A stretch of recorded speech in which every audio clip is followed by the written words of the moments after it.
Hello, I thank you for joining us on today's discussion. I also want to extend this very special thank you to the National Television Network for providing the opportunity to the Department of the Public Service to discuss the Government of Saint Lucia digital government platform, also referred to as a DigiGov platform. Joining me on the panel is Honorable Guy Joseph, Minister for Economic Development, Housing, Urban Renewal, Transport and Civil Aviation. Next to him is Ms. Peggy-Ann Soudatt, Permanent Secretary in the Department of the Public Service. And I go back to Mr. Joseph's left, and sitting next to him is Ms. Innocentia Charlemagne, Licensing Officer at the Division of Transport. And then we have Mr. Marlon Narcisse, Acting Director of Public Sector Modernization. A welcome to all of you. Warm welcome. I trust you have been keeping well. Good afternoon. Okay, I see those wonderful smiles. So let's get right into our discussion. We've been having quite a bit about the coming on stream of the government digital platform, also called DigiGov. And we saw a glimpse of that during this year's Independence Parade. Let's begin with Mr. Narcisse, providing the genesis of that project. Okay, thank you very much, Julita, and good afternoon, everybody. I'd just like to start off by saying that our vision is to have a proactive public service delivering quality, effective and efficient services in an equitable and responsive manner. In 2018, the Department of Public Service was asked to develop a roadmap that would guide the implementation of our national ICT policy and sectoral alignment strategy to support the digital transformation and ICT evolution across all sectors of our economy. One of the priority areas that came up was within the sectoral alignment strategy was the development of a government digital platform that would facilitate government services online. And so the department went ahead and began this feasibility study. And we came up with a couple areas that we thought was important to focus on. So we identified the gaps for the implementation of this digital government platform.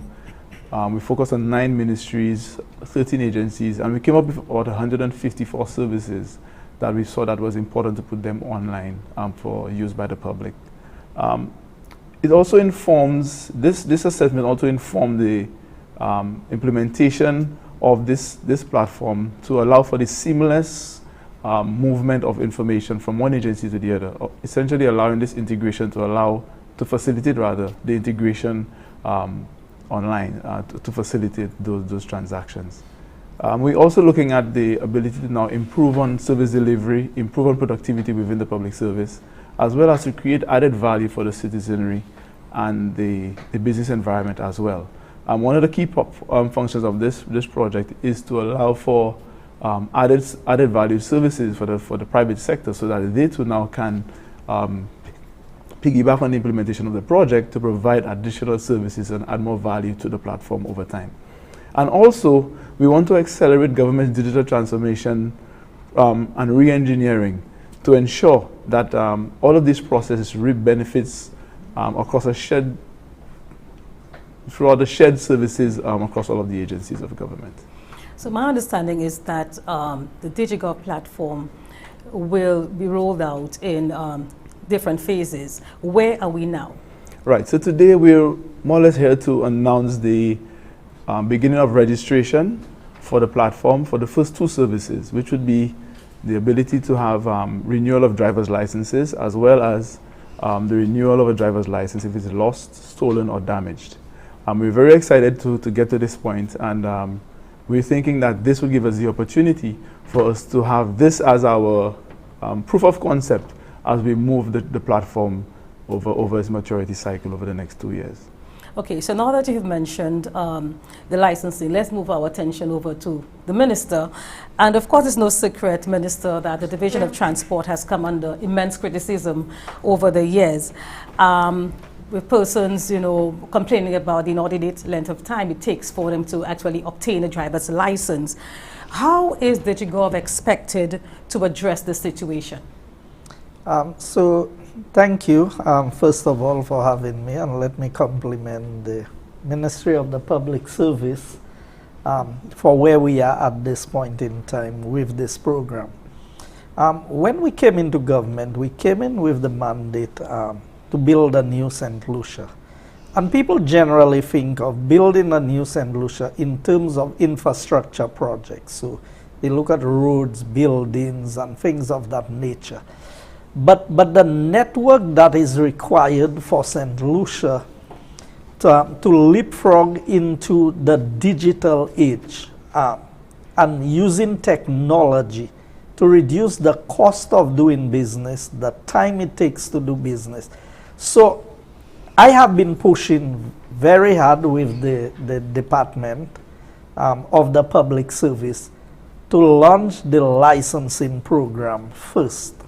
And I am very happy that we've been able to make progress in this area. If we take a simple matter like a driver's license, and somebody renewing a driver's license and having to wait for 6 months walking around with a receipt, while the law requires that if a police stops you, you ought to have your driver's license to be able to present. We travel overseas, we need our driver's license. We can't present a receipt if we want to rent a vehicle. So rightfully so, we've come under criticism because we have a system that is so backward.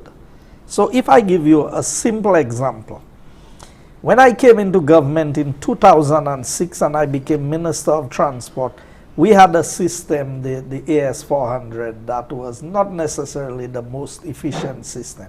I'm not the best at technology, but I can tell you, they tell me it has some components of the DOS system that is weird. So that should give you an idea of where we are. So we started a new initiative with the Taiwanese government of the Atlas system.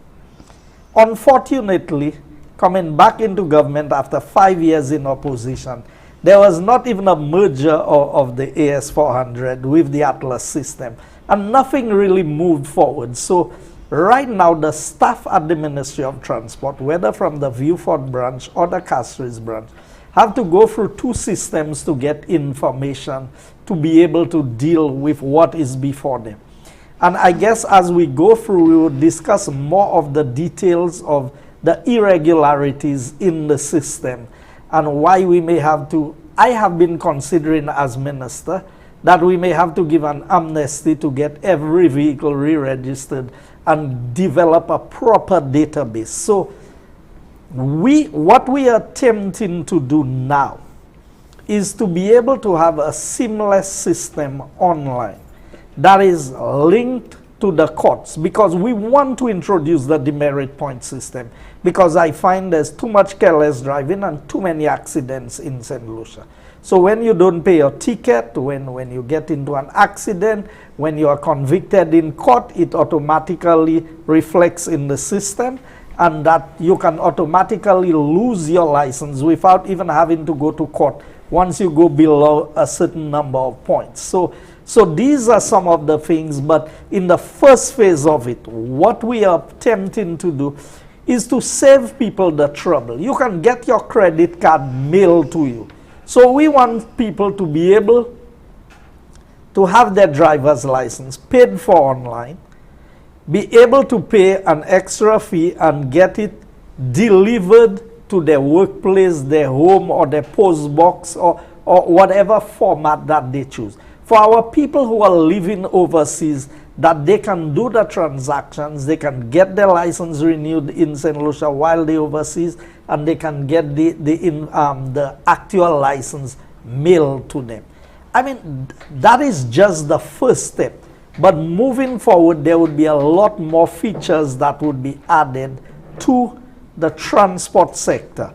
And I am very pleased that we are able to move at this stage to see the commencement of this. It's more the PR side of it. So this business of waiting for 6 months, I want when somebody pay for their license, and even if they walk to the office to get their driver's license, that it should be an automatic 5-10 minutes. You pay for your driver's license, and you should be able to walk out with your driver's license in hand.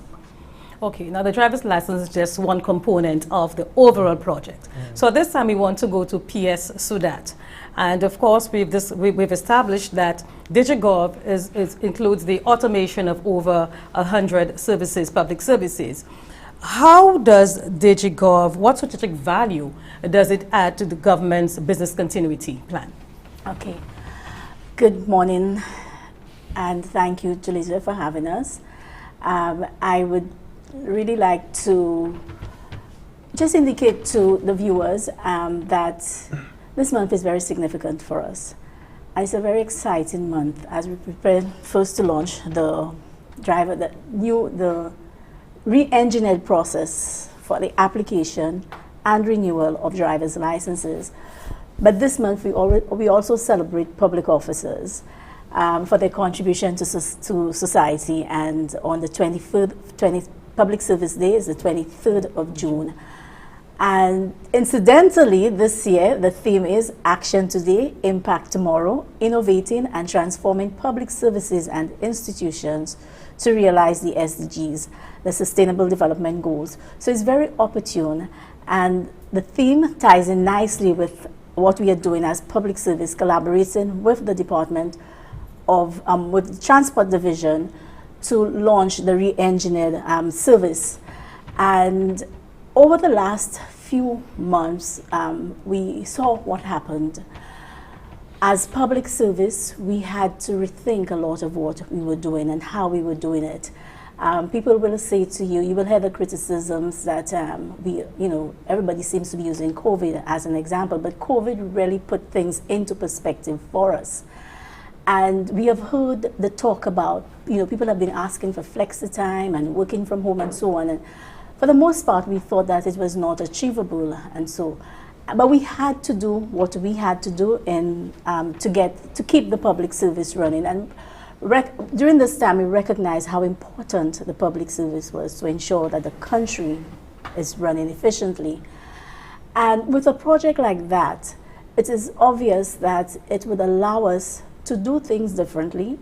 As you know, over the last few months, we were hurriedly trying to give people the VPN and having Zoom meetings and so on and so on. Now, if you were able to, I think it was the Minister Marlon who spoke about applying for a driver's license, even from overseas, yes, where you didn't necessarily need that interface. And you still get the service. So whether there's a shutdown for whatever reason, you are still able to get a service. And I think this is where, as a public service, we are recognizing that we must go. We cannot step back and allow things to happen around us. We see what is happening in the world around us, even in the region. We cannot step back and allow things to happen. We need to provide, and I just want to say this month, it's not about a new driver's license. It's about a re-engineered process to make things more efficient, to give the citizens value for money. And this is just the beginning, and I think that choosing the driver's license was the best decision we could have made at this time, because it's one of the most criticized services in Saint Lucia. And I think if people could see the changes that could be made to the driver's license, then even as public officers, we'd be encouraged that we could do it differently. And I think the citizens will realize that it can be done differently. But the minute we do that, the expectations for the public service will increase. Okay, so what I understand you to be saying is that COVID has provided a new impetus for us to go forward with what we should have done perhaps many years ago. So now it has created a new opportunity. Let's go back to the driver's license. Take us through the process from the time one applies for this driver's license to the time he or she gets that license, that card in their hand. Perhaps Minister or Ms. Charlemagne, you probably want to share that with us? Okay. You are referring to the process that exists now, or the... No, going forward. What will under the DigiGov platform? Okay. Under the DigiGov platform, one walks into the department to renew the driver's license. They would be directed to a service bureau agent who would facilitate the renewal of the driver's license. If it is a matter of choice, if you want to set up an account that will enable you to renew your driver's license online and to be able to track your driver's license. So if you just want to renew the license, that can be done. If you want to set up the account, the Service Bureau agent will assist you in that regard. And as well, there will be a 5-day processing time. Also, customers will be notified via SMS or email when the card is ready for collection. So we anticipate that the processing time that existed before will be significantly reduced, thereby improving and increasing efficiency within the department and also customer satisfaction. Okay, thank you, Ms. Charlemagne. I've been told that we are due for our first break. When we come back, we'll tell you more about the new driver's license. Back in a moment.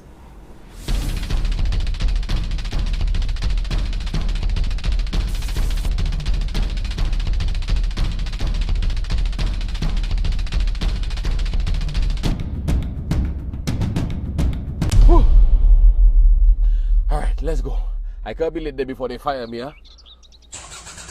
No, come on, not now, not now, not now. Stop. What that kind of stop the car?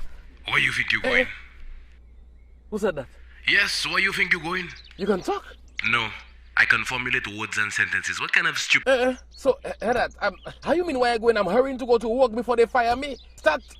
I'm sorry, I don't start for people with an expired driver's license. Hello, my license valid, you know. Your license valid? My license expire? Take the license. That's my license. No, take it, Kidel. We gill. No, well, hear that. If you don't start for me to go to transport board, how you expect me to renew the license? Well, if you look in the glove compartment, there's $1.50 there. You can take it and take a bus. I find you very rude, womanish, carish, and out of place. Or you can renew your driver's license online. Oh. The Government of Saint Lucia is making it easier to transact business online with DigiGov. DigiGov is a safe and secure platform that you can use 24/7 with reduced processing time. Renewing your license is now easier than ever, and it is quick and convenient too. Renew anytime and anywhere using a mobile, tablet or desktop. The use of a single window allows you to input your information speedily. Pay for your license renewal online with a Master or Visa card and receive notifications of your application process in real time via email and SMS. Never get caught with an expired license again. Renew today with DigiGov.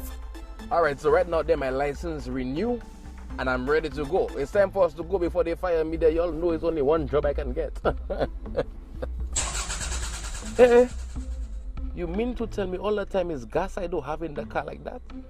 You can put gas online. Babes, what a jerry can?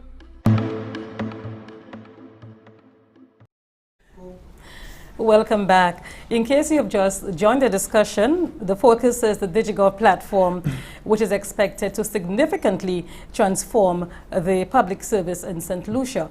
Before the break, we were talking about the new process for obtaining a driver's license under the new DigiGov platform. And we want to expound on that a little. So, Mr. Narcisse, perhaps you could tell us more about that process. Okay, thank you, Jolita. So we were careful to, in planning the rollout of the platform, to ensure that on this digital transformation journey, we keep all of the, or we bring along as many solutions as possible. So what we have done is to allow for several pathways through the application. So someone could go online, apply using their credit card, the debit card, and follow that process through strictly an online process. However, we recognize that in St. Lucia we have many unbanked persons who are not comfortable with using their credit card, or even have a debit card or a credit card in the first place. And so we've created a process where someone could still go online, because we want to have this digital inclusion. So someone could still go online, apply for the process. Once they then need to select which mode of payment, and there is an over-the-counter payment where you could still go to the Department of Transport or any Treasury office where government accepts payments, the system will give you a bill ID, and then you can take that bill ID to the Department of Transport or Treasury in order for you to make that payment process go through. Once that is done, then the application process then kicks in on the back end, and the clerks at the Transport Department would then be able to process your application. In the event that somebody has a stolen, lost, or damaged license, they can also follow that similar process whereby they could either do it by walking in or starting the process online or doing the entire process online as well. So this is key to the eventual digital transformation drive that we want to focus on for the platform. Okay, so how does the platform cater for those persons who are not comfortable with technology or who just prefer the face-to-face contact? Right, so as Ms. Innocent mentioned earlier, we have the service bureau concept, which should initially, as we're launching, it would be located at the Department of Transport. But then again, with regards to what I spoke of earlier, where you have value-added services, we could actually have someone from the private sector with interest in that type of service become a service bureau agent and be able to provide support for persons who are not too familiar with technology to assist them in the application process once they go into that service bureau. So we initially, as I said, as a proof of concept, we'll be implementing the service bureau within the Department of Transport so that we can look at how it works and how it functions. But then over time, as the system matures, we want to be able to involve the private sector so they can now create these service bureau agencies to support all of government services in the future. Okay, so let's turn back to the Minister. Minister Saint Lucia has gotten the flack for the ease of doing business. How does this new system help to raise the bar for us? So if you look at the 154 services going online, I think that will be a big jump for Saint Lucia in terms of the ease of doing business. And the DigiGov platform is not, I mean, we're just dealing with the component of transport, but it is broad-based. So if we look at areas where you need a permit or to build in an area, you need to send your application to the Ministry of Health. Presently, the system is so slow. So you need traffic approval depending on where you're building on the highway or along the road. Then you need health approval, you need fire approval. Most times when somebody applies, one of these would expire after they've received the approval before the rest is approved. And then you have to restart the process. We believe that we've spoken about the single window and all of these things for a long period of time. But this has just been talk. Now we are putting the talk into action, where you would have this platform where you can put in your applications. So in the case of the driver's license, you can renew your license a whole month before it's due. So there's no chance of you having an expired license in your possession or waiting to get the driver's license. So even the processing time, if you decide my license is due in August, we in June, I want to start the process to renew my license, then there's nothing preventing that from happening. So these are the things that would help reduce the time factor. And over the years, we've not valued time very much in the manner in which we do things. So take as a simple example, the ministry would not accept a check for renewal of a driver's license, etc. So you now have to go, before they had the ATMs, you had to go to the bank, take a line to withdraw the money, then go to the Ministry of Transport, take another line to be able to do a simple transaction. Time consumption. And the time that it takes. Then you look at where the Ministry of Transport is located. Prior to having an office in Viewfort, somebody had to take sometimes 3 or 4 buses to get to the location. The services will continue. So I heard you ask about, okay, so people who are not comfortable with the technology and Services will still be available at the counter, both in Vieux Fort and in Castries. And we are looking at other satellite locations. So, for example, the ICT centers that are opening in various communities, the constituency council offices. What are the services? Because talking about decentralizing government services, DigiGov is the best platform to decentralize while remaining centralized, because everything is coming to the same network and the same platform within the same time. So it's not like I go and do a transaction, so I want to get a driver's permit because I'm coming to Saint Lucia and I want to rent a vehicle. I have to go to the Grosile police station, and then they tell me there are no books available and I have to go back to the Ministry of Transport. All of that can be eliminated, because if I want to get a permit, I should be able to apply online together with my package that I'm paying to visit Saint Lucia, to get all of these arrangements made. So when I come in, everything is ready, it's pick up and go. So it is really something that we are looking forward to, where in future we would have a reduced number of persons going to the department, but with the departments will remain functional, because there are certain transactions that people will be able to go in person to continue to do. Mr. Narcisse, I'm wondering, with your plan to engage stakeholders, the entire populace, in what you're doing, do you envisage a time when everybody will have embraced the technology and you have 100% usage by the population? Well, I wouldn't say 100% usage, but because we have this aggressive agenda for digital transformation, we plan to continuously to be reaching out to the public, right? Again, as I indicated earlier, one of the main focuses for today is the actual registration onto the platform, right? And this has long-term implications for what we want to do in the future. So I could just give you a quick example.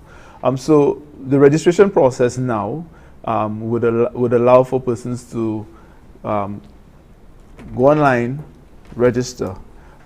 In the analysis that we've done in the last few months, we recognize that there will be probably about 10,000 irregular drivers records on the platform. And those individuals will need to come to the Transport Department to actually regularize the data that's there. But in doing so, it prepares us for the next phase of the project, where we're going to be implementing the National Authentication Framework. And that framework would allow for every citizen and permanent resident in Saint Lucia to be assigned an electronic profile, so that they can then interact with government, right? And as part of our social media agenda, we're looking at also informing persons about digital transformation, e-democracy, digital citizenship, and the responsibility that you would have as an individual online on your regular purpose agenda, but also how do you interface with government. And we want to ensure that persons don't only see government when they look at NTN, but they could actually go online and interface, and on their time, at their convenience. So by moving this agenda of digital transformation, we envisage this so that everyone can join this journey with us. And over time, obviously, you know, there are other things that we're doing. Like, I could give an example of that as well. So for the elderly, I can remember when we started off the National ICT Center, the National ICT Center program. One of the things that we did was to have focus group meetings. And in those focus group meetings, we also met with persons from the church, the elderly, and we said, how do you think technology can improve your standard of living? And one of the things that we brought out to persons was, listen, you could now speak to your grandchildren overseas in real time. You don't have to send a letter and wait for weeks and for back and forth communication to occur, right? So for an elderly person, it may not necessarily be that they're accessing directly a service, but what are the added value that government can provide to those persons in the community, where they can use those ICT centers to interface with government and also to interact and tell government what is affecting them as well. So this whole idea of e-democracy would bring us to this point, and we're trying to get as many persons as possible to identify this and relate with that, and that in itself would catalyze persons to the platform to engender a bigger spirit of digital transformation. Okay, thank you, Mr. Narcisse. We are due for another break. When we come back, we focus on the fear of job redundancy during the onset of DigiGov. Back in a moment. Introducing DigiGov, the Government of Saint Lucia's online platform that allows any resident of Saint Lucia to access and pay for government services via computer, tablet, or mobile device. Using DigiGov is very easy and secure, but you must create a DigiGov account before you can get access to DigiGov e-services. Here's what you will need to create your DigiGov account: a valid driver's license, an NIC number, and a valid email address. To create an account, open your web browser and type www.digigov.govt.lc. In the top right corner of the page, click the sign up button. Next, complete the form provided entering your nationality, ID type, NIC, passport and driver's license number, and then click the check button.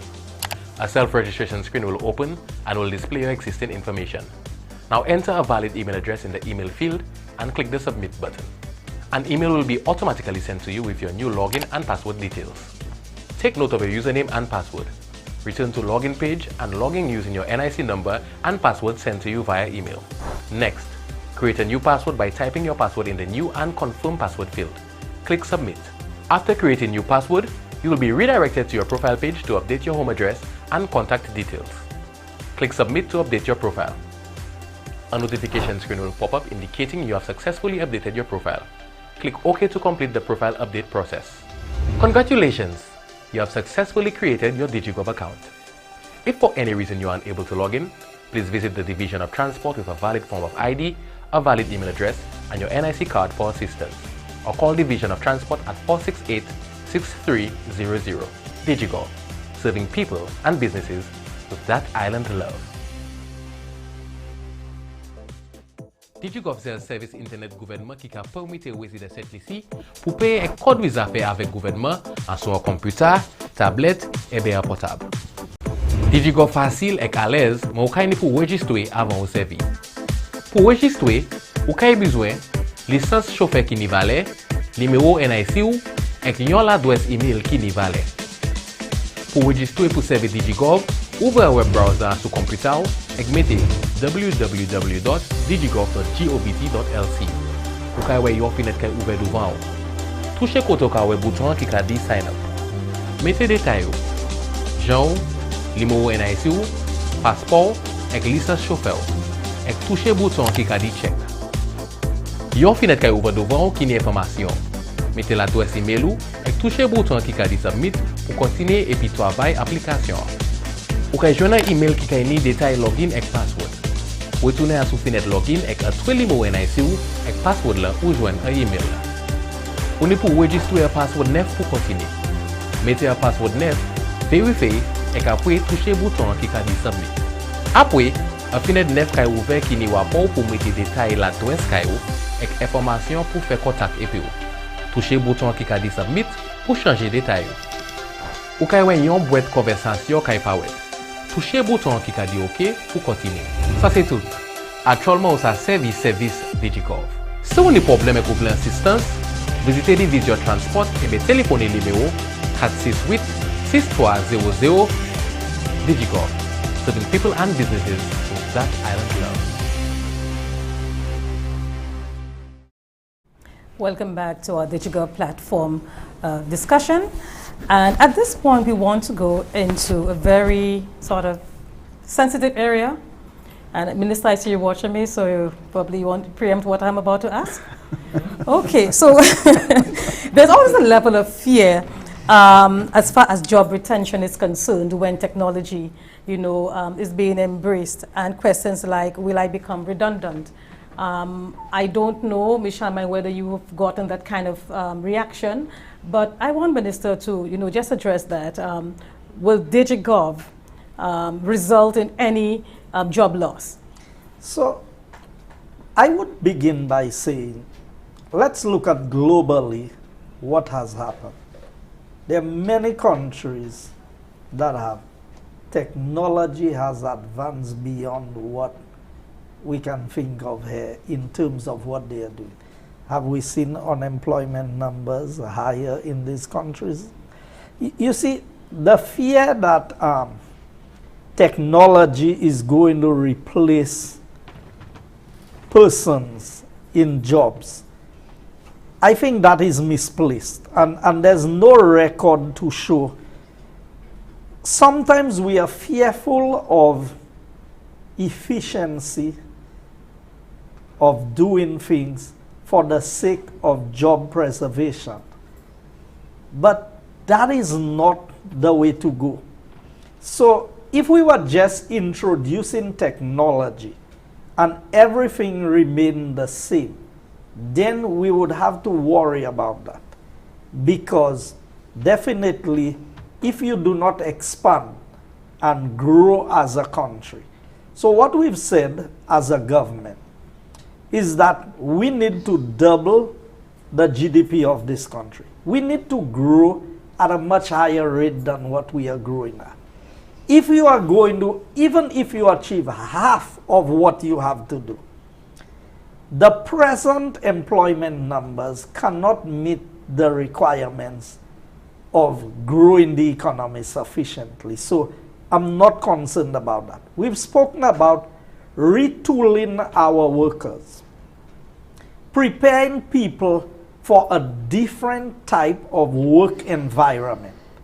So as we've seen with COVID, what has happened is that a lot of people, we never thought of them working from home, because the mentality of work in Saint Lucia is one where, I've said it, it's time-based.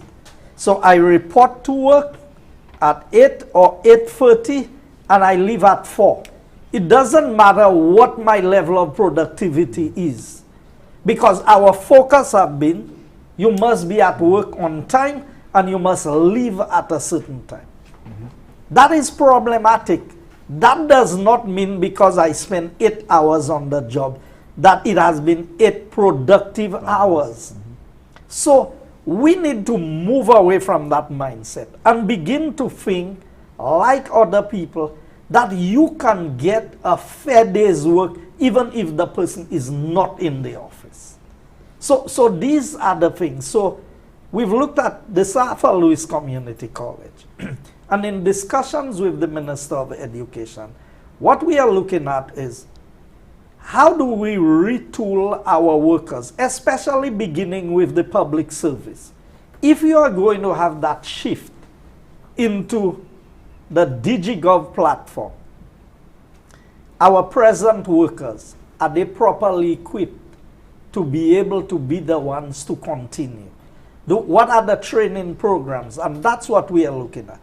Why shouldn't SAAFA become a primary training institution, offering these qualification requirements that are designed for our job market? Every prime minister, they have spoken about the inability of our people to meet the requirements of the present jobs that are available on the market. Yet still over the years, we've continued with the same curriculums. People go and study the same things. All of them come back with the same degrees.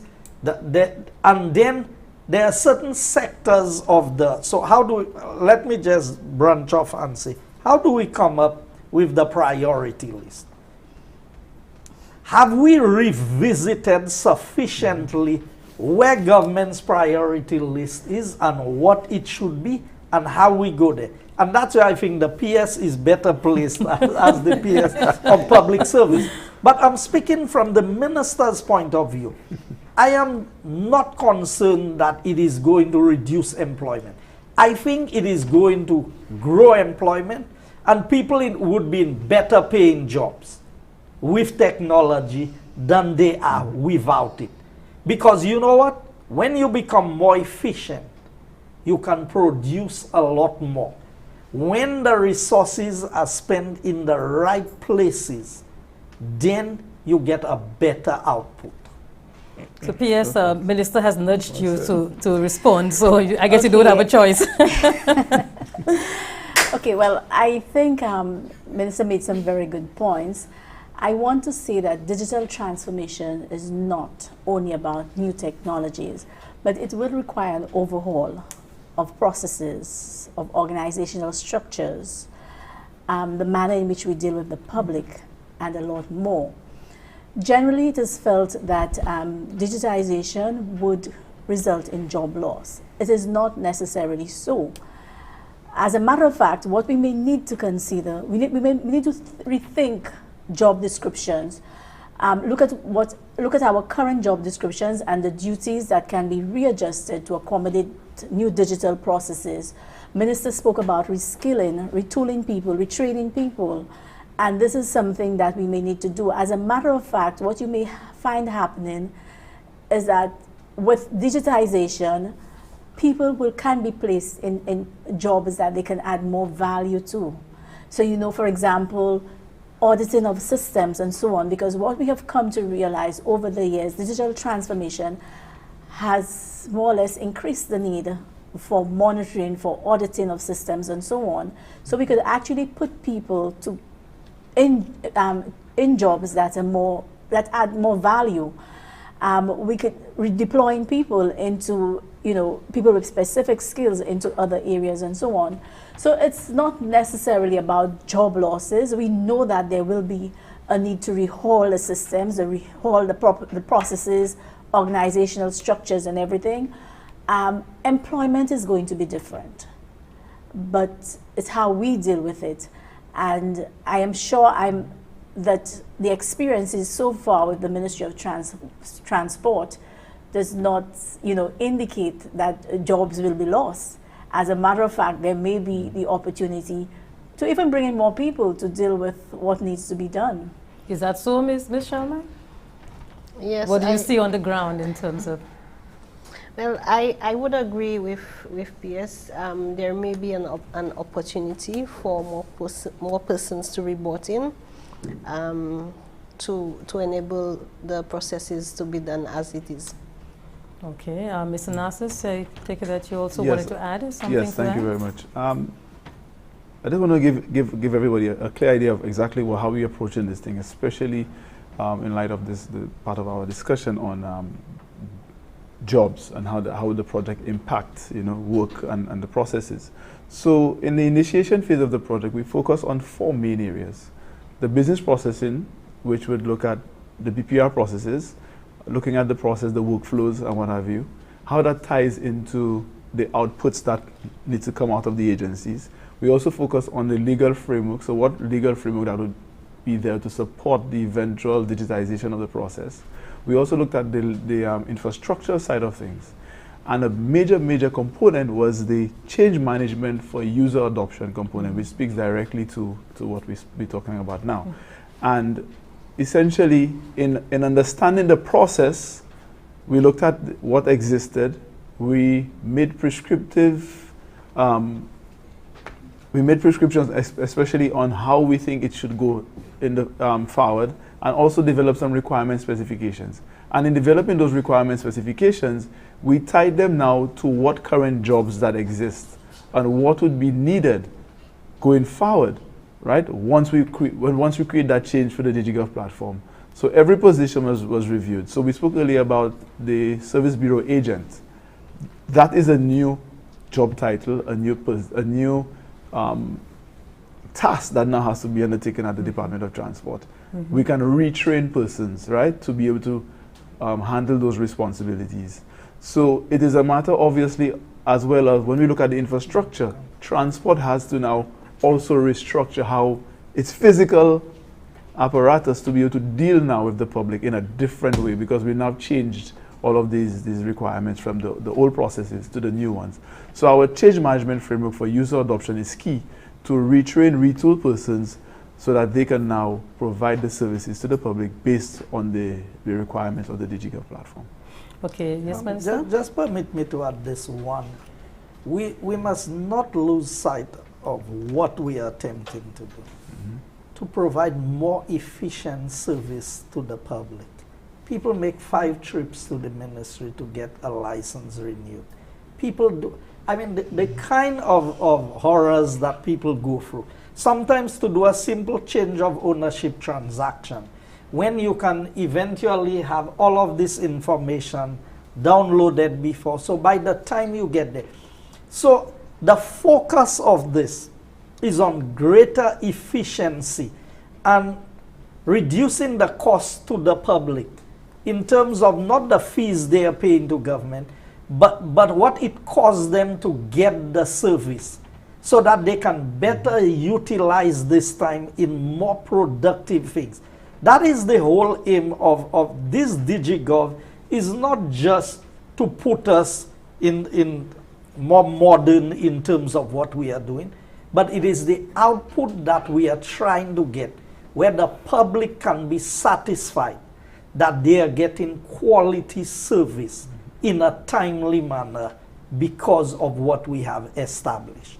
Okay, now once we talk about online payments, banks, we can't run away from that. But before we get to that, I want to ask Ms. Charlemagne, in terms of training, what sort of training is currently being provided, and what, going forward, what does the plan looks like to ensure that your officers are sufficiently trained to interface with the new platform?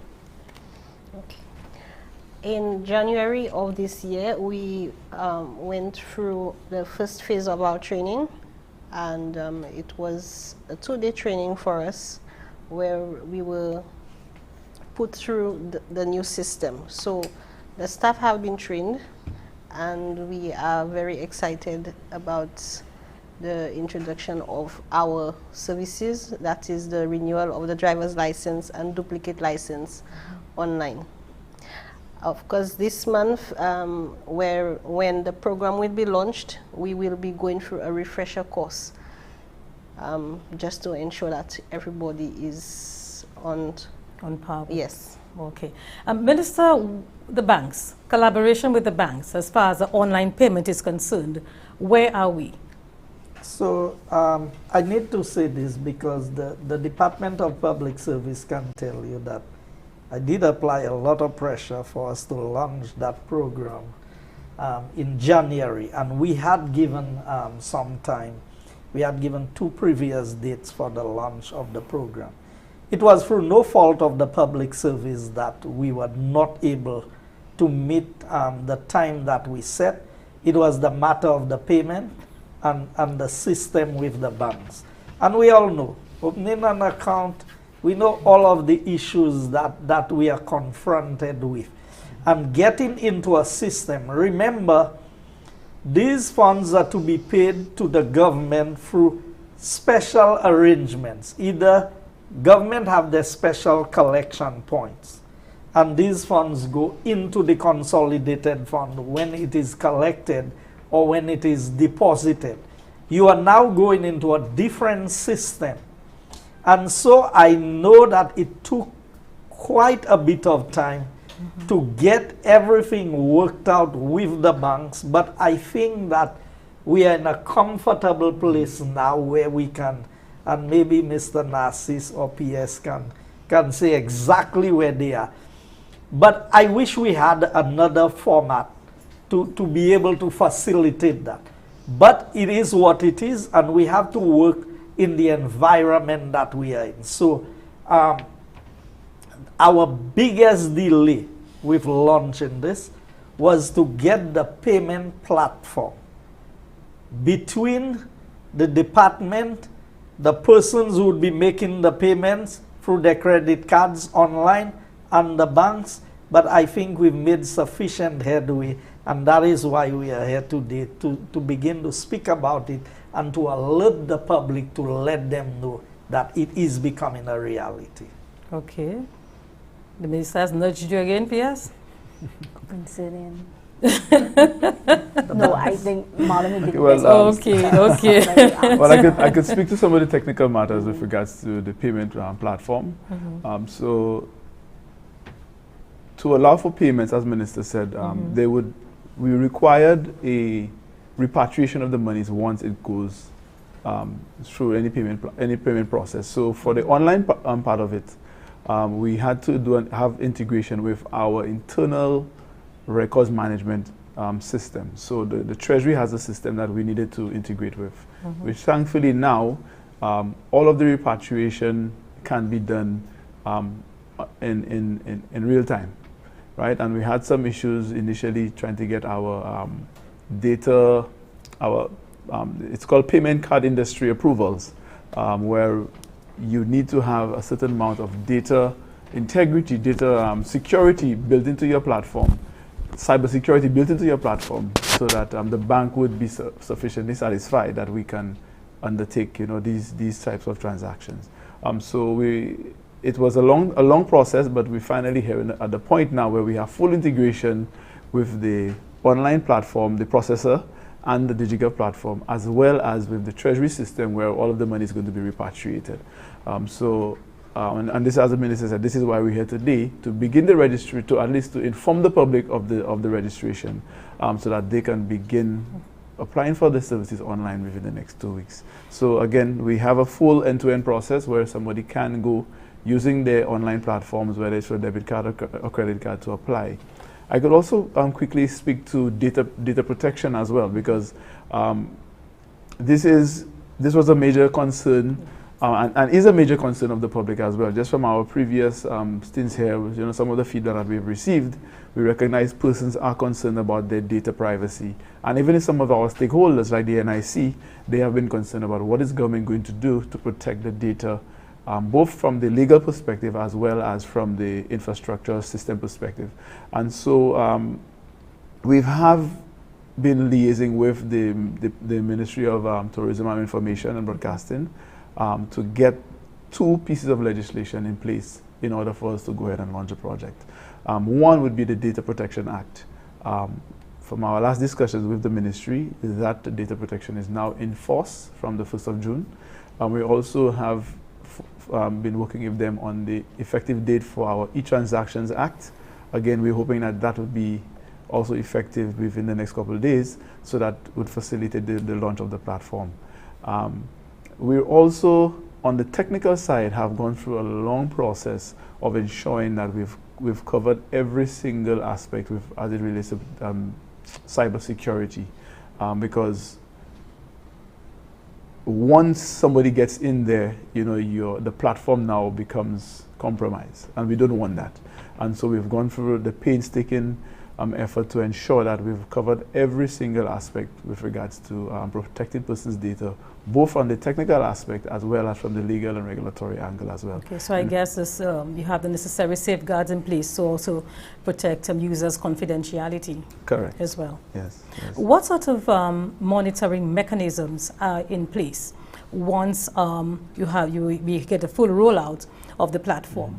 How do we monitor to ensure that you are at a comfortable place? Right. So again, as I've indicated, this is our proof of concept, right? And we actually have been also working on requirements for the other subsequent services that will be coming on stream. So we have a monitoring and evaluation process that would include both from our legal side as well as from our change management side, looking specifically on feedback from the public. So we've done some surveys as well at the Department of Transport, and we want to continue that. We'll also be monitoring our social media platforms to get feedback from the public as to how they think the platform is, has it been beneficial to them. And from the internal side, we also will be looking, doing that monitoring on the system side as well, to ensure that, whatever issues that may arise, we will be able to at least see those things long beforehand and deal with them appropriately. Okay, technology at times comes with its challenges, and sometimes as you migrate towards a new system, there are unforeseen hiccups. How do you plan to deal with that?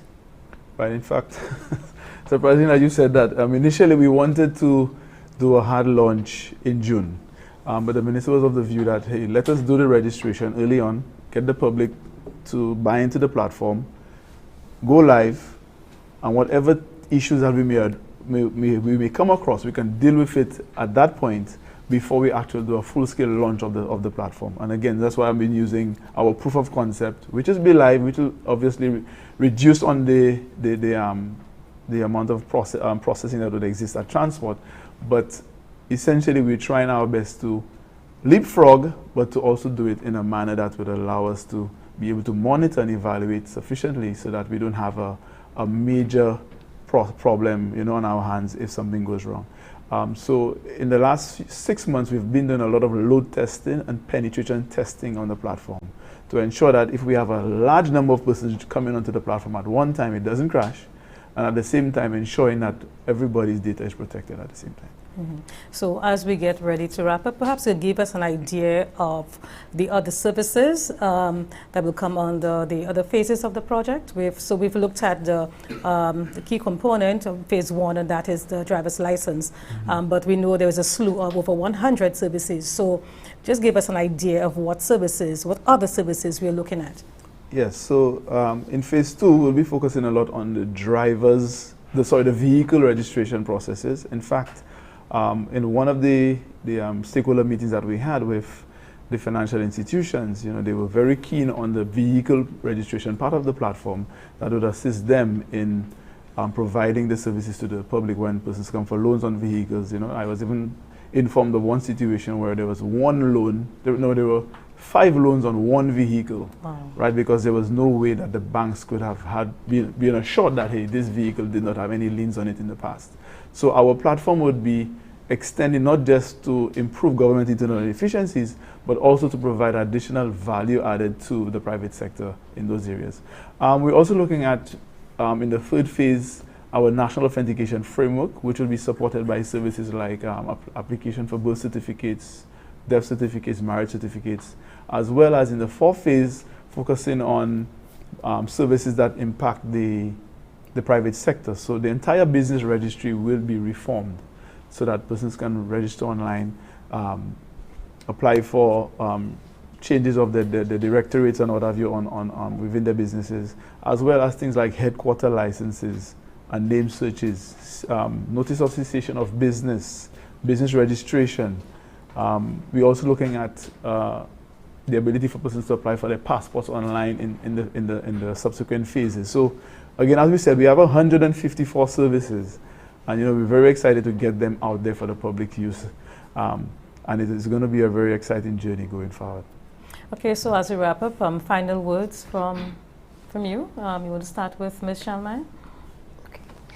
I just want to appeal to the public for their cooperation in launching this new initiative. I want to say that we are very excited and by this new service, and that it is going to increase the efficiency and also the time that persons have to wait for their driver's license. Okay, P.S.? Yes, I think what I need to say is that we have 2 very important stakeholders in that process. Of course, members of the public, that we are trying to make the service more efficient for them, and the expectations of us would be a lot higher when we launch and so on. I would like to agree with Ms. Charlemagne that it would be very important to get their support through the process. I am sure there may be different problems, and we would need their, their patience and so on. The second very important stakeholder in all of this is the staff. And it is very important that we take them with us on the journey. And the Ministry of the Public Service, by extension, the Transport Division in the 1st phase, we're very committed to taking them along with us, identify where the skill gap is at this time, providing them with the necessary training to ensure that they onboard and they are moving with us. So the idea is not to forget anybody. We recognize who our most important stakeholders are, and we are very committed to ensuring that we deliver what we have promised to them. Okay, Mr. Narcisse? Thank you. Well, I just want to say in closing that in light of the rise in online shopping, social media usage, entertainment and streaming, the way people consume information has transformed, and now persons expect government to be on that same level to facilitate them accessing government services online at their convenience. Also, the impact of COVID has really strengthened our resolve as a government to move more expeditiously to the full-scale adoption of digital technologies. to create a more agile government that is more responsive to the needs of the people. So today, I just want to ask the public to join us on our digital transformation journey. My call to action today is to get registered at www.digigov.govt.lc. Registration starts on the 15th of June 2020. And you could also follow us on our social media platforms at DigiGov SLU, on Facebook, Twitter, YouTube, Instagram, and LinkedIn. For today, I will leave our go live date a little secret because we plan to have another media blitz sometime next week, and we'll be putting that out on our social media platforms very soon. So we go right back to the center. Final words from you, Minister? Well, first of all, I would like to thank the Department of the Public Service for the manner in which they have handled this entire process. I would like to thank the Prime Minister, who has really been a champion of this DigiGov platform. This is something that we started way before we knew COVID would have been around. In fact, COVID has actually slowed down our process rather than advance it. But clearly the thinking, it further endorsed that this is the direction we should be going. I want to alert the public that we would need their cooperation in more ways than just going on the platform, because our database is not 100% accurate. And I'm not fearful about saying this, because people run into problems all the time. Because during the period of time when we stopped the registration of vehicles and it was passed on to the fuel, what this did was the requirements of the law where the record of vehicles ought to have been kept was not done. So people would just buy a vehicle and they would take one set of number plates and put it on a different vehicle. They would change the engine.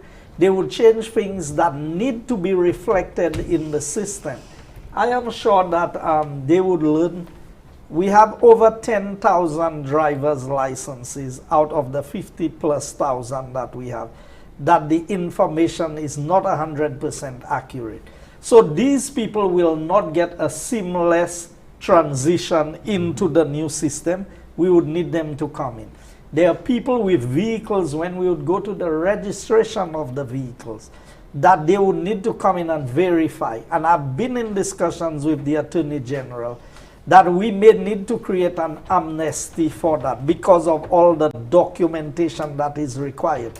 Some of the persons who have sold the vehicles may not even be alive anymore, or they may be overseas, and to get the proper documentation.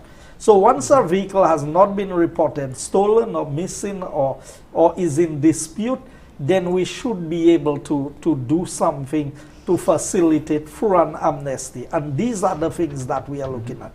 So I am appealing to the public, as we go through this process of establishing a new database system on a DigiGov platform, that we would want all the information in there to be accurate and to be up to date. So if you run into any difficulties, it is not because somebody is picking on you or targeting you. It is because we want the system to be foolproof. And I look forward to getting the cooperation of the entire public, so that as we go through that process, within a short space of time, we would have everything covered. We would have an updated system that we can continue to build on moving forward. Thank you. Okay, thank you, ladies and gentlemen, for agreeing to be on the panel. I want to thank you for viewing, and to let you know that this is just one of many stakeholder engagement initiatives to bring more awareness to the new DigiGov platform. Until next time, I'm Julita Peter. Thanks for watching.